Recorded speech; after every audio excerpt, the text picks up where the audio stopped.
Sa mundong ito, ang oras ang kayamanan. Isang segundo ang pagitan ng buhay at kamatayan. Kapag naubusan ka ng oras, mamamatay ka mismo sa kinatatayuan mo. Pero paano kung isang batang palaboy ang makadiskubre ng paraan para nakawin ang oras ng mga mayayaman? Matagal nang nawala ang pera. Lahat ng tao may countdown sa kanilang pulso. Pagkapanganak mo, bibigyan ka ng 1 taon. Habang lumalaki ka, walang bumabawas sa oras mo. Libre kang mabuhay, mag-aral at matuto. Ngunit pagsapit ng ika-18 kaarawan mo, doon na magsisimula ang tunay na laban. Ang countdown sa iyong braso na dati naka-freeze ay magsisimulang bumilang pabalik. Mula roon, bawat segundo ng buhay mo, bawat hininga, bawat hakbang, nauubos. Ang mayayaman, may 100 taon. Ang mahihirap, nabubuhay na lang sa bawat oras na parang palaging may nakatutok na baril sa ulo. Ang bawat bayad, pamasahe, pagkain, serbisyo, binabayaran gamit ang oras ng buhay mo. At kung hindi mo madagdagan ang oras mo, kung hindi ka kikita, kung hindi ka magbabayad, mamamatay ka. Pero paano kung isang mahirap na batang lalaki? Matuklasan ang paraan para magnakaw ng oras mula sa mayayaman. Sa Zone 7, ang pinakamahirap sa lungsod, nakatira si Eros, Palaboy, Ulila, at laging kulang sa oras. Araw-araw, pumapasok siya sa isang mapanganib na planta ng basura. Doon, sinusuri nila ang mga sirang machine, kinakalas ang mga parte, at inilalagay sa tamang container para i-recycle ng gobyerno. Ang kapalit ng 12 oras na trabaho, 8 oras lang na dagdag sa kanyang countdown. Pero minsan, kapag may error sa system, wala siyang nakukuha. At minsan, kahit 1 oras lang ang ibigay, wala siyang magagawa kundi tanggapin.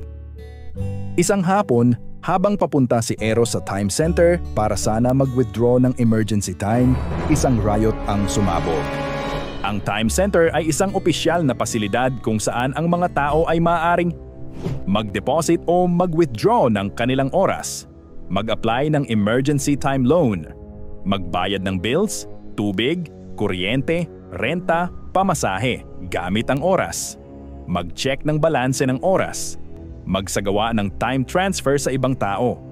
Sa gitna ng kaguluhan, may isang babae, nakaputing coat, na natamaan ng tear gas at halos mawalan ng malay. Si Aya.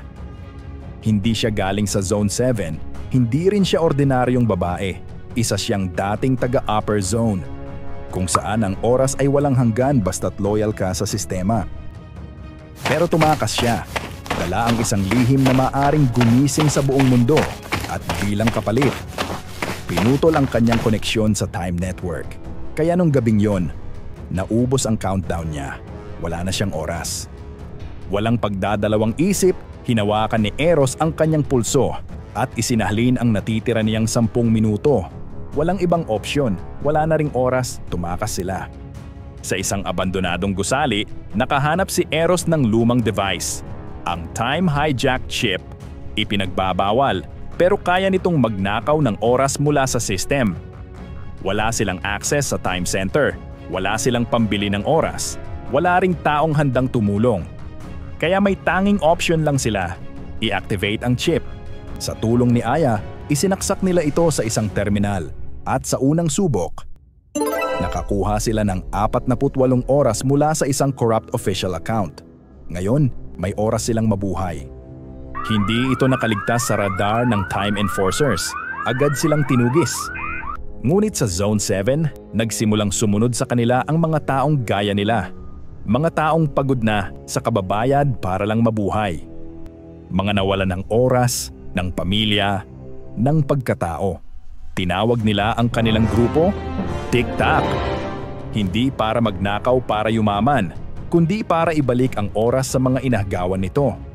Matapos ang ilang buwan ng pagtatago, pagsagip at paninindigan, isang plano ang nabuo. Isang huling hakbang, isang himagsikan, pasabugin ang Central Time Tower. Ito ang tower na matatagpuan sa gitna ng Upper Zone. Isang 300 talampakan na skyscraper na mukhang ordinaryong gusali. Pero sa loob nito, naroroon ang Time Core, ang server na kumokontrol sa countdown ng bawat tao sa mundo. Ang Central Time Tower, ang pinakamahigpit na lugar sa buong mundo, 20 palapag, 3 checkpoint, 2 retinal scan, at mahigit 100 bantay na walang awa. Pero sa likod ng lahat ng iyon, may isang maliit na butas sa sistema, ang Service Access Duct sa basement level. Habang nagpapanggap si Aya at 2 pang TikTok members bilang repair crew, inilunsad ni Eros ang Time Disruptor sa labas ng tower. Mga tao sa labas ng tower nagkakagulo. Countdowns biglang bumibilis o humihinto. Nabaling ang pansin ng mga bantay. Sa loob ng basement, nahanap nila ang lumang metal hatch sa likod ng isang panel. Ang pasukan sa Service Access Duct. Makitid ito. Madilim. Mababa ang clearance. Isa-isang gumapang sina Aya at Eros sa loob. May dalang flashlight at isang pulse jammer para hindi ma-detect yung body heat nila ng motion sensors. Sa ika-13 palapag, naroon ang Time Core, pinaliligiran ng pader na gawa sa titanium at may self-locking door na magbubukas lang kapag sabay na nascan ang 2 verified system engineers. Si Aya at Eros, sabay nag-scan gamit ang forged identity keys. Ang pinto biglang bumukas. Ang bomba ay tinatawag na clockwork reset.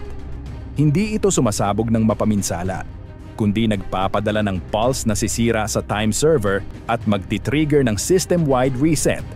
Pero para gumana, kailangang may isang buhay na aktibong countdown na isasakripisyo para matustusan ang full activation ng core overload. Kapag nagtagumpay sila, marireset ang countdown ng lahat ng tao. Lahat ay mabibigyan ng pantay-pantay na 10 taon. Si Eros, tahimik na tinitingnan ang countdown sa kanyang braso. 3 minuto na lang ang natitira sa kanya. Huminga siya ng malalim, kinumpirma ang transfer, isang beep, isang liwanag. Ang oras niya, kinuha ng makina. Ang huling pitik ng countdown, naging kuryente.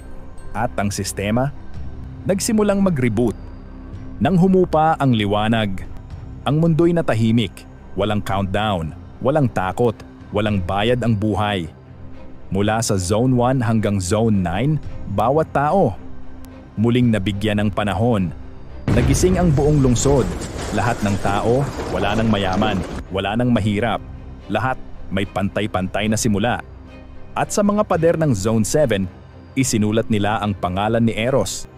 At sa puso ng bawat miyembro ng TikTok, buhay ang alaala ng lalaking nagbuwis ng kanyang oras.